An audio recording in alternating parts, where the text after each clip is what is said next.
ګرانو کتونکو دې ټیم کې تاسو کته شي چې موږ موجود یو په میټروپولیټن افیس کې دلته کې ټاون 1 دفتر دی دلته کې موږ سره موجود دی سید قیصر علي شاه باچا چې دا د اتحاد مزدور اتحاد یونین چیرمن هم دی او سی ډي اي چیرمن هم دی. راځي دوی سره موږ خبرې اترې کوو. السلام علیکم سر.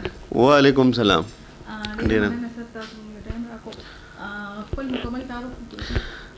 زمانم کیسر باچا دی او زه کیپټل میټروپولیټن پېښور د یونین چیرمن یم.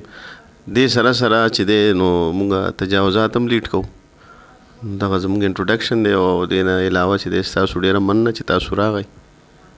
موجوده چې پېښور کې کوم حالات دي ځای په ځای دا نشیان پراته وي د دوی لپاره د ستاسو څه اقدامات وي که نه وي یا دوی سره د ستاسو څه تعلق شته دی؟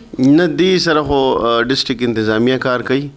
دې سره زمونږ چې دی لوکل باډیز چې دی زمونږ بلدیات مونږ تجاوزات لیډ کوو. بلډینګ کنټرول دی، واټر سپلای ده، سینیټیشن دی، دې سره سټریټ لایټس دي، مونږ سره دغه څیزونه دي.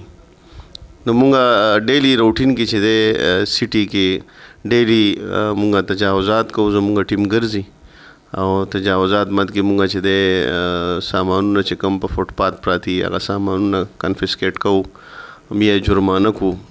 دې سره سره مونږ چې دی بعضې وخت کې چې دی مطلب سامان ضبط هم کو او مات هم کو ضایع هم کو. دغه زمونږ روټین کې دغه تجاوزاتو خلاف اپریشن یې کوو.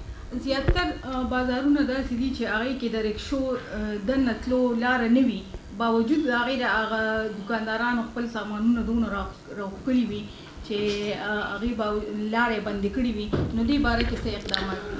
بالکل میډم مونږ چې دی ډیلی ګرځو چې څنګه ما مخکې وویل چې کوم د خاص کر د زنانو بازارونه څنګه مینه بازار دی، نو دغسې ارامداس بازار دی. دې کې چې دی 5-5 چې فوټ ګلۍ وي هغې کې چې دی دوکاندارانو 2-2 3-3 فوټه یو سیټ د بل سیټ ته نیولي. نو دا زموږ ډیلی ایکسرسایز دی. دا مونږ روزانه چې دی د دې خلاف اپریشن کوو. دغه سامانونه چې مونږ روړو که کمې تلې دي جوړې کړي هغه وله مونږ ماتې کوو. نو دا زموږ روټین کار دی او مونږ روټین کې دا تجاوزات اخوا کوو. د دې څه مکمل لایحه عمل تر اوسه پورې تاسو نه دی راوښکې، هغې نه بعد بیا نور جوړ کړي بیا روزي دغه سلسله روانه ده؟